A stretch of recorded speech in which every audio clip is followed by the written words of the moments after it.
Apa itu yang disebut ekonomi teknik? Gitu ya. Kita mulai. Jadi pengertian ekonomi teknik ini didefinisikan sebagai ilmu untuk merumuskan perkiraan dan mengevaluasi. Jadi tidak semata-mata hanya perhitungan biasa, tapi juga adalah estimate untuk mengukur. Jadi juga merencanakan. Kemudian ilmu ekonomi teknik ini juga dapat mempunyai pengertian yang berbeda tergantung dari sudut pandang mereka bekerja di bagian apa, terus bidangnya apa. Melihat dari sisi IPSRS mungkin yang berhubungan dengan perencanaan tentang pemeliharaan peralatan. Kalau dilihat dari sisi akuntansi, ekonomi teknik ini bisa dilihat sebagai tolak ukur untuk menghitung pola tarif dan unit cost, sehingga akan ketemu laba rugi. Kalau dilihat dari user, akan dihitung bagaimana biaya-biaya jasa yang dibutuhkan pada saat melakukan pemeliharaan, pelaksanaan, mengaplikasikan alat yang akan digunakan.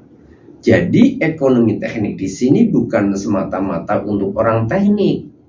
Ya, jangan salah Anda menilai, tapi ekonomi teknik ini adalah teknis di dalam memperhitungkan suatu biaya.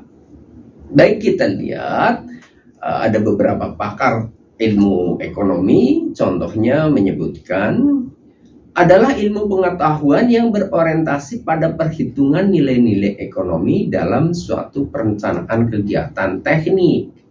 Itu berarti mungkin ilmuwan ini dia bekerja di dalam dunia teknik seperti kita di rumah sakit, instalasi pemeliharaan sarana, atau bisa juga Anda sebagai kepala teknik di satu perusahaan. Kemudian yang kedua, dia beranggapan ilmu ekonomi itu apa? Ekonomi teknik terkait dengan perencanaan, perhitungan, dan evaluasi.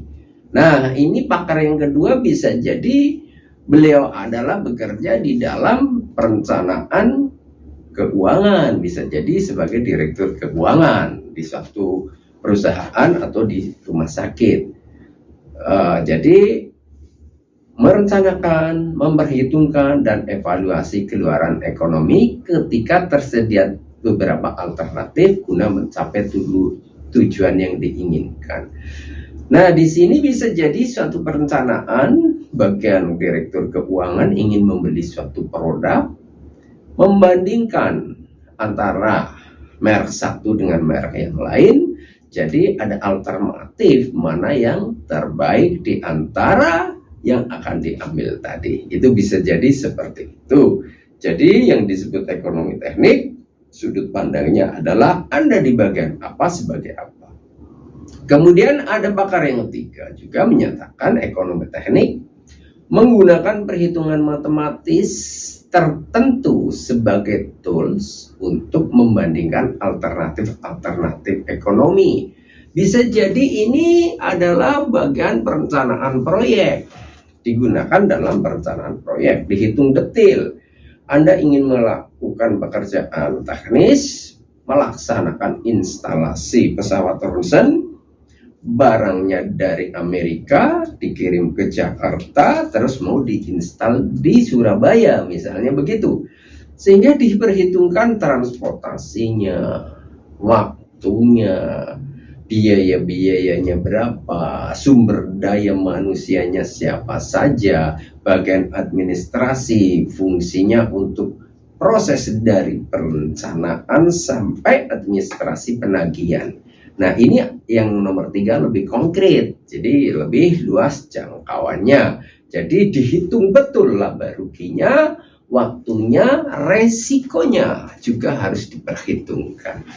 Kemudian yang keempat, ekonomi teknik merupakan bagian dari ilmu ekonomi yang diaplikasikan untuk perhitungan aspek ekonomi pada proyek-proyek teknik.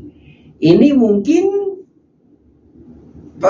ahli ini, seorang profesor ini bekerja ke bidangannya ini adalah sebagai direktur teknik.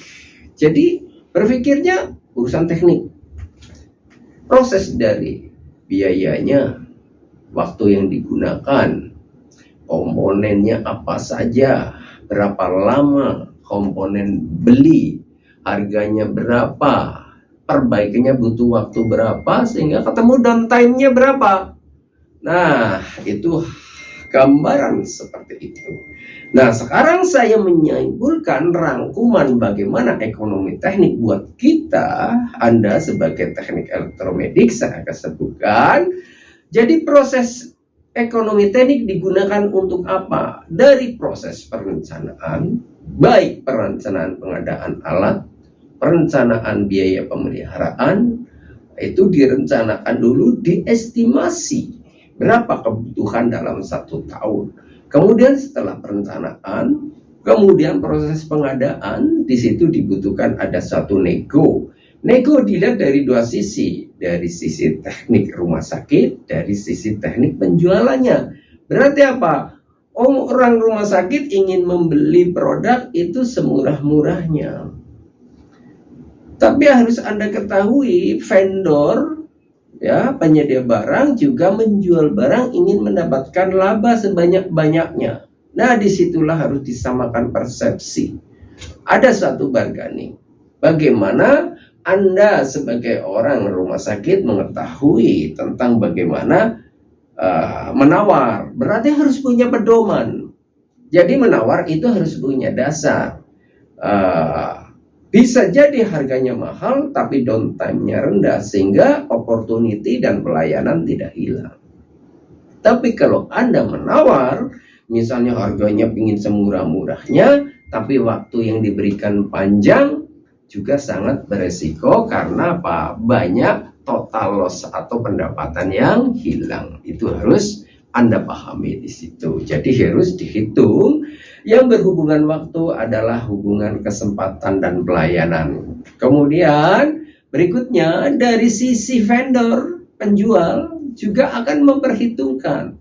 Saya ingin menjual dengan harga yang layak, dengan pelayanan yang kami berikan sebaik mungkin, secepat mungkin, diharapkan labanya juga proporsional.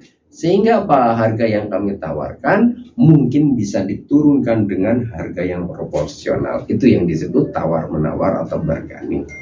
Setelah terjadi, maka dilakukan administrasi, ada MOU, ada kontrak kerja.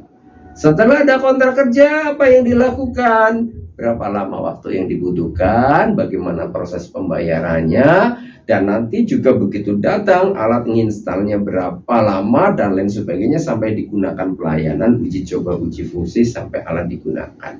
Kesimpulannya menurut saya, jadi ekonomi teknik adalah suatu ilmu yang digunakan untuk sebagai estimasi perhitungan secara matematis dari proses perencanaan, pengadaan aplikasi sampai peralatan digunakan sebagai pelayanan dan dihasilkan laba rugi yang jelas. Itu kesimpulan. Anda bisa mengasumsi sendiri nanti dari di mana Anda bekerja. Kemudian pertanyaannya, mengapa diperlukan ilmu ekonomi atau ilmu ekonomi teknik? Jadi jangan berbicara, wah ini ekonomi teknik buat orang teknik. Tidak. Artinya teknik menghitung, ya, harus dipahami. Jadi ekonomi teknik dipergunakan untuk merumuskan, memperkirakan, mengevaluasi suatu proyek teknik dalam rangka membuat keputusan ketika sumber daya yang ada, manusia, uang, mesin, material, jumlahnya terbatas. Sedangkan alternatif potensial tersedia jumlahnya sangat beragam. Jadi keinginan manusia itu sangat luas, tidak ada habisnya, unlimited. Kepengin ini.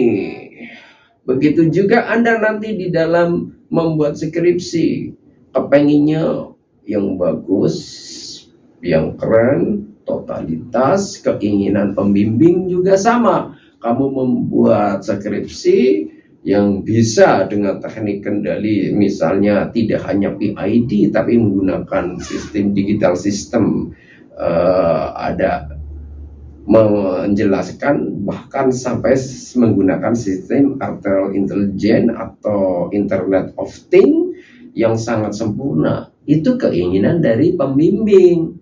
Permasalahannya sekarang waktunya berapa lama? Begitu Anda sebagai mahasiswa, kemampuannya seberapa banyak Anda mau membuat skripsi. Direncanakan betul, biayanya berapa, teknik kendali yang digunakan apa, waktu yang dibutuhkan berapa lama, siapa yang terkait orang luar di dalam Anda melakukan proyek itu.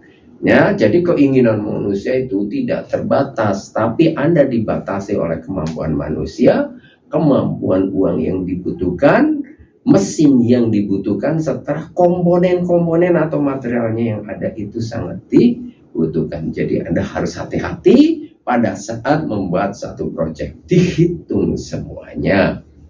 Baik, kita lihat lagi, ekonomi teknik diperlukan ketika akan membuat keputusan.